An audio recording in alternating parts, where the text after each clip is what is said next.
Hey guys, today I'm going to tell you how to fix too many codes sent on Apple ID.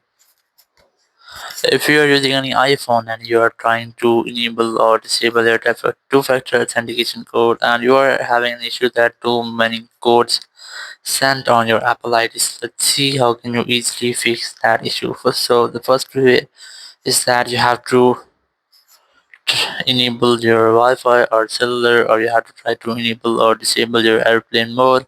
It will make a quick refresh into your network settings.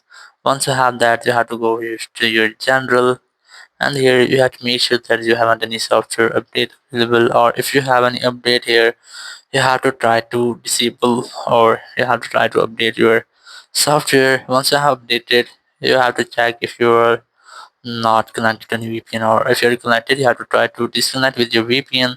And once you have disconnected, you have to go back